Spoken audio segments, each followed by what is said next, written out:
Today we're talking specifically about learning and development and some ideas around how to adapt your L&D strategy as your company evolves over time. A quote I really like from Richard Branson goes, "Train your people well enough so they can leave, treat them well enough so they don't want to." Learning is such an important aspect of the culture you create and the growth of your company. I find that companies that are really thoughtful about the growth of their people have a thriving culture with a generosity of knowledge that permeates across the entire organization. So how do we get started? One way to think about how to develop your people is to use a model that can be customized at the individual level and adaptable as your company grows. A staple that has been around since really the 80s is a model of learning and development that breaks down learning into a 70-20-10 formula. This has become an industry standard and breaks down a development plan into formal learning, learning through others, and finally, on-the-job learning. Let's dive into this a little more. Starting at the top, in this model, 10% of your development should be allocated to formal learning. These could be your traditional classes, certifications, and training courses.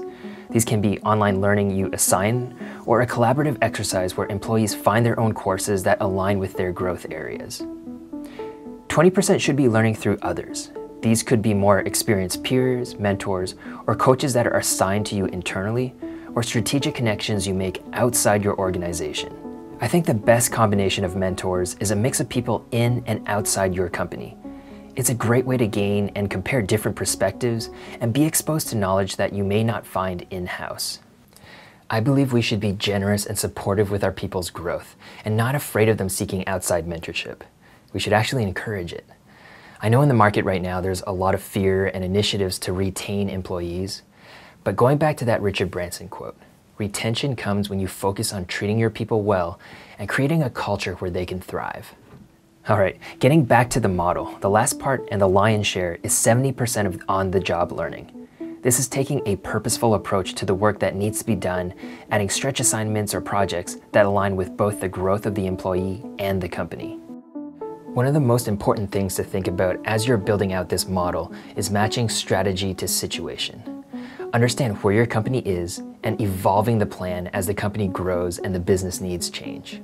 For example, here are typical development phases of a startup as they formulate their vision, launch their product, and move to a period of rapid growth and scale. The L&D strategy for their people will be different in the startup phases versus what they need as they progress into the growth phases. So let's use an example. Let's say you're in the startup phases with a company of about 5 to 10 people.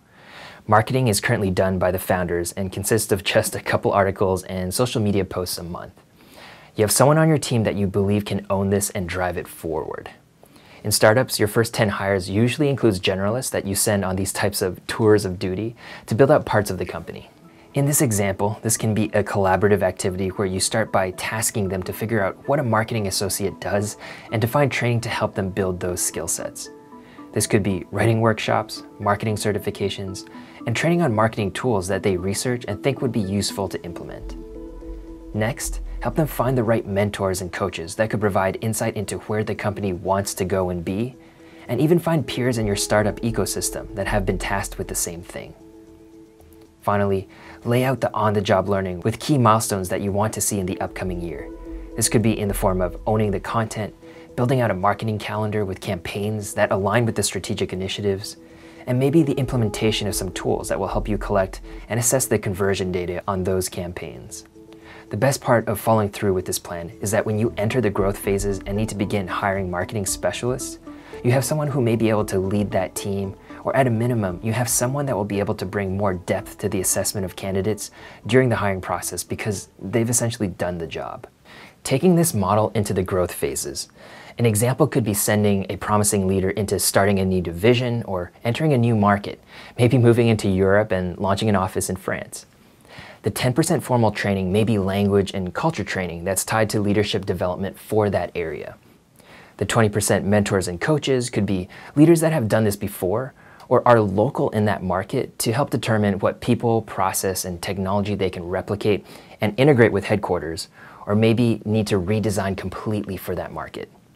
And of course, the on-the-job learning would be tied to the business milestones as they build up and launch that new office. Thinking through these examples, you can see how development planning starts with aligning with the business strategy and integrates with the other areas of your people operations. In both examples, the L&D strategy was informed by organizational design, workforce planning, and you can quickly see how the learning plan can be incorporated into their performance goals and total rewards for bonuses. The key is that you have to match strategy to situation, and a great way to do that is to use the 70-20-10 model as a guide to adapt the learning plans of your people as your company grows and evolves. Well, that's all for today. Thanks for watching, and we'll see you on the next one.